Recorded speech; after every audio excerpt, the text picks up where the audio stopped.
اے رب کریم مجھے کبھی بھی کسی بھی حالات میں، مشکلوں میں، پریشانیوں میں، راحتوں میں اکیلا مت چھوڑنا۔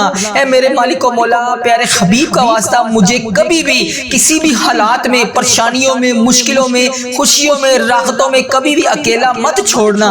اے اللہ ہمیشہ میرا ہاتھ تھامے رکھنا۔ اے پیارے اللہ، پیارے حبیب کا واسطہ مجھے ہمیشہ اپنی رحمتوں کے سائے میں رکھنا۔ اے اللہ اپنی محبت کی نگاہ سے ہمیشہ مجھے دیکھنا۔ اے اللہ میرے گناہوں کو معاف کر دے۔ اے اللہ پیارے حبیب کا واسطہ، اے رب کریم پیارے حبیب کا واسطہ ہماری تمام دعاؤں پر آج کن کا حکم فرما دے۔ اے اللہ پیارے حبیب کا واسطہ ہماری تمام صغیرہ کبیرہ گناہوں کو معاف فرما دے۔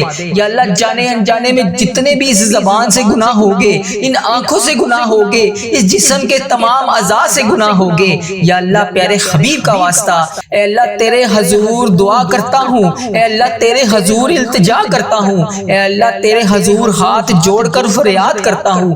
آج اس ویڈیو کو جہو میری بہن، جو میرا بھائی، جس نے بھی مجھے میسج کر کے جس بھی دعا کے لیے کہا، جس بھی حاجات کے بارے میں بتایا، جس بھی پریشانی میں مبتلا ہو کر مجھے میسج کر کے دعا کے لیے کہا، اے رب کریم اس سفر کے پہلے جمعۃ المبارک کے دن کے صدقے اس کی تمام حاجتوں پر آج کن کا حکم فرما دے۔ یا اللہ جن کے گھروں میں گھریلو نچاکیاں، لڑائی جھگڑے ہیں، یا اللہ اس کو ختم کر دے۔ یا اللہ پیارے حبیب کا واسطہ، پیارے نبی کا واسطہ ہم سب کی دعاؤں پر آج کن کا حکم فرما دے۔ اے رب کریم تیری مہربانی کہ تو نے ہمیں یہ پچھلا پورا سال دیکھنا نصیب فرمایا۔ اے رب کریم اس پچھلے سال میں جانے انجانے میں جتنے بھی گناہ ہوگے، یا اللہ جتنے بھی لمحات ابھی تک ہم نے زندگی کو گزار دیے، یا اللہ جتنے بھی لمحات گزرے، جتنے بھی سال گزرے، یا اللہ ہم مانتے ہیں ہم بہت خطا کار ہیں، ہم بہت گناہ گار ہیں، ہم بہت سیاہ کار ہیں۔ اے رب کریم تیرے دربار میں التجا کرتے ہیں